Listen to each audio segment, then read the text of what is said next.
Alors, ce qu'on a appelé la troisième vague démocratique, ça consistait en effet que pendant une quinzaine d'années, il y a eu une vague de démocratisation du monde tout à fait unique dans l'histoire. Ça a commencé par l'Europe du Sud, ça a continué ensuite par les pays d'Amérique latine qui sont sortis, le Brésil, l'Argentine, l'Honduras, l'Uruguay, le Paraguay, président Stroessner, etc. Et puis, après, voilà, il y a eu l'écroulement du mur, et puis on s'est dit, ben voilà, eux aussi vont... Bon, et vous savez, c'est l'époque où on disait, ben c'est fini, l'histoire est finie, hein, la démocratie libérale va s'imposer partout. Quand nous étions jeunes,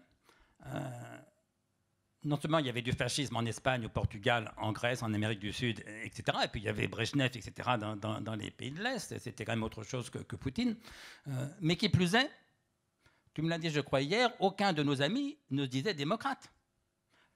Au fond, ce n'était pas notre problème. Hein, il y avait certains qui criaient « élection piège à con ». C'était aussi une remise en cause de la démocratie, peut-être plus radicale que maintenant.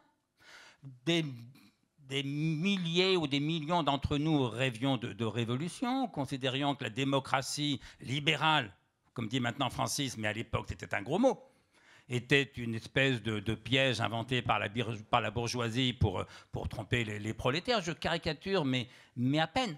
Il n'y a plus d'horizon de la cité juste. Pendant au moins un siècle, une grande partie des populations des pays européens ont cru à une autre société, qu'une société absolument juste était possible. C'était un horizon révolutionnaire.